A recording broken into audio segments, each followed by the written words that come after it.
Hello friends, welcome back to my channel if you're returning. Welcome if you're new. My name is Rachel. I am a part-time reseller on eBay, Poshmark, and Mercari. And today it's time for a 90-day update on a box that I almost did not buy. So if you want to see what came in my Boutique by the Box, Joe's Hudson Sam Edelman denim box, definitely stick around. So I ordered a Boutique by the Box like Hudson jean jacket box back a couple years ago. And that box did terrible. And so when I saw that they had Joe's Sam Edelman Hudson jeans, I did not buy it at first. I kept looking at it because, I love denim. If you watch my channel, I love selling denim. And I love selling new with tag denim, but the cost of goods was just a little out of my comfort zone. So I wasn't sure. And I ended up getting one anyway. It took me a little bit before I pulled the trigger, but I did end up buying one. So everything was listed for just over 90 days now. And I want to tell you guys what sold.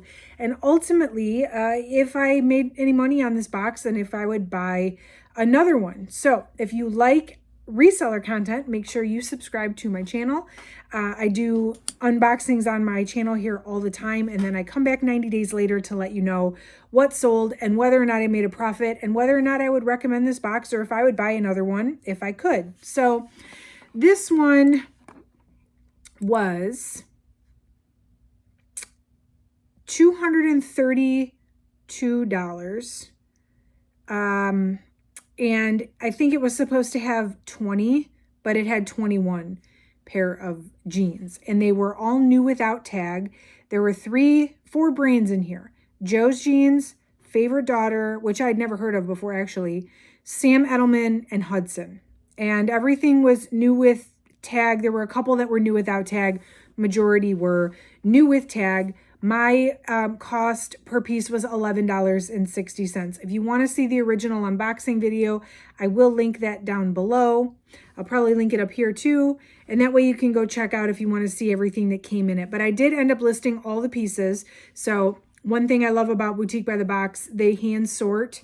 So very rarely do I end up with any pieces that can't be listed. They pull out all the flaws and stuff where I don't know of any other liquidation company that doesn't give you the flawed stuff and you kind of take the good, the bad, the ugly. Boutique by the Box, every single time they give me listable items, and in the rare circumstance that they maybe miss a flaw, anytime I've reached out for them, they've made it right. So no surprise, I was able to list everything, but $11.60, especially knowing what happened with that last box, and that I didn't have the best of luck selling. That was a little bit high cost of goods, but I got it anyway. So what I'm going to do is show you on the side here. I'll show you what sold, how much I paid for it, what platform it sold on, and then I will show you what I still have left. And then ultimately I'll tell you at the end whether or not I think this was a good investment. Anytime I do liquidation, I do like to double my money. So if I paid $232 for this box, I wanted to make my $232 back plus an additional $232. So I'll tell you where I stand on that. So let's get right into it. The first pair of jeans I can't show you because I sold on Whatnot. I started selling on Whatnot back when Whatnot was blowing up and I was doing pretty good. I got pregnant. I went through some very severe, I guess it was not that severe, but to me it was severe.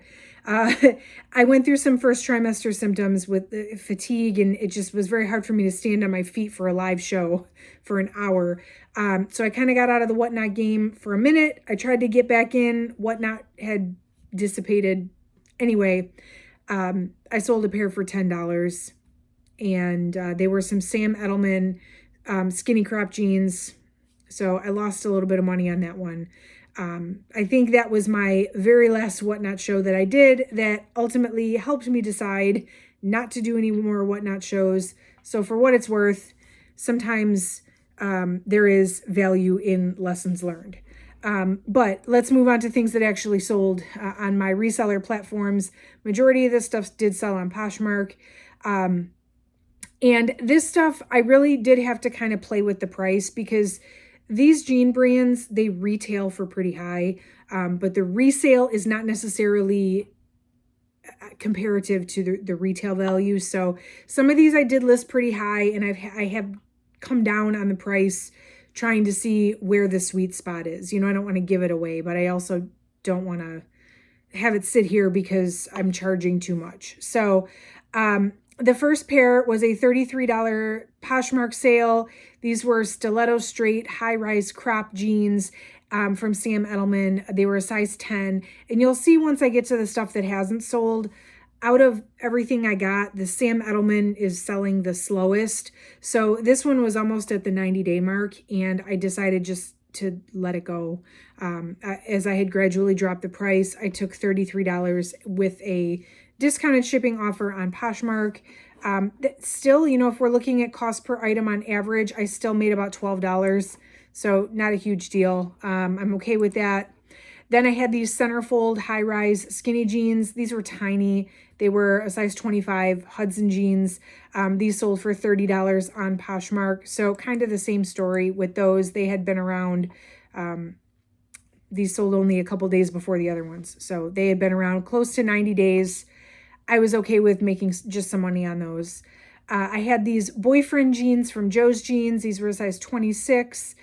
These sold for $30 on Poshmark. These were at about the 2.5 month mark. They sold, oh, I'll tell you what, this was my desperate week before Christmas week. If you saw my December what solds, December was a horrible month for me. And I started kind of just like accepting whatever offers because I was not making any sales, which is really to be expected, you know, like the week before Christmas. But I did have a weak point, not to say that I wouldn't have accepted a $30 offer, but I did have a weak point of I accepted some pretty low offers that week just to make some sales and not have a completely awful month. So these did sell for $30, but again, I had already had them for getting close to the 3 months. So it is what it is. Then I had these stiletto straight high-rise jeans. These were Sam Edelman. These two sold like within the week before the 90 days, $35 on Poshmark. I had started these like $75, $80 and let them go down in price. So clearly some of the reason these were sitting around was because I had priced them too high. I wasn't sure of the sweet spot, but hey, I'll take the $35 on those. Then I had these Joe's Jeans Georgia high-rise button skinny jeans. These were kind of unique. They had buttons on the front. These sold for $48 by offer on Poshmark. These also sold very close to the 90-day mark. I'll tell you what, 2 weeks before the 90-day mark, this box would have been a totally different story. I sold, I think 5 or 6 pair of these jeans right at almost the cutoff. So not exactly quick flips, but they did flip nonetheless. I was really ready to report a lot less sales out of this box. This one being the exception, I actually was 1 day late trying to take a screenshot of this, so I don't have it. If you sell on eBay, you know, eBay only keeps your solds for 90 days. So this was the first pair of jeans to sell, and they sold the day after I listed them. And I went to take the screenshot on the 91st day and they were gone. But they were a pair of Hudson Barbara high waist super skinny jeans. They sold on eBay for $35. This was an offer, I think. And because they were a size 25 and because there were some Barbara was the style name. Because I had some Barbara jeans in that last box I got a couple years ago and they sat and sat. So when somebody wanted to just give me $35, I was like, sure, because I figured this Barbara style was cursed. So take them. But now I don't have a screenshot to show you, so I apologize. Then I had this pair of Joe's Charlie jeans. These sold last week, a week before the 90 days, $50 offer on Poshmark. So that was pretty cool. I'll take 11 into 50. That's still a decent, very, very decent profit margin for me. Then I had these Favorite Daughter jeans, which I'd never heard of Favorite Daughter. At first, actually, when I did the unboxing, I was like, what is this? Like, I don't even know what this brand is. Like, why is it in here? But the Favorite Daughter jeans actually sold for $65 on Poshmark. And I think comps were running like 80 to 100. So I this one was one of the first sales. Maybe I could have held out and got a little more for those actually. I'm not sure, but I learned a new brand. So I guess be on the lookout for Favorite Daughter. If you find them out thrifting, definitely check comps because apparently they are a pricey brand of jeans, I guess up there with Joe's and Hudson and Sam Edelman. So, and then the most profitable pair of jeans in this box were the rose-coated iridescent Joe's jeans. These were only listed 10 days. They sold on Poshmark for $89. I think I listed them at $100, and I sent a 10% off with discounted shipping. And the first buyer that got the offer accepted the offer. So that was the most profitable. I honestly didn't think those were going to sell. I'm like, who wears coated jeans anymore? But I guess I was way wrong on those. But hey, I will take it. So out of the 20, I've sold 10. I've got 10 left. So not the quickest selling items. Maybe if I drop the price again, they'll all sell next week. Who knows? I am due to sort of delist and relist these. I try to after 90 days because I use List Perfectly. So it's very easy for me to delist them off of all platforms and relist. I probably could stand to do that with these and give them a little refresh. Will they sit? I don't know, but here's what's left. I've got the other pair of Favorite Daughter jeans. These have had a ton of interest on all the platforms. They had a few lowball offers. I'm talking like $30, $40 that I haven't accepted. I'm trying to hold out. Again, it's a new brand, so the other ones sold so fast and for such a high amount that I figure I might be able to get more. So those are still here. I've got these paper bag high-waisted jeans. These are Hudson jeans. Those are still here. I don't know if people are still wearing those paper bag waist pants. I was never into it, so I guess I don't know. There were a pair of maternity jeans. So these are very small, though, size 26.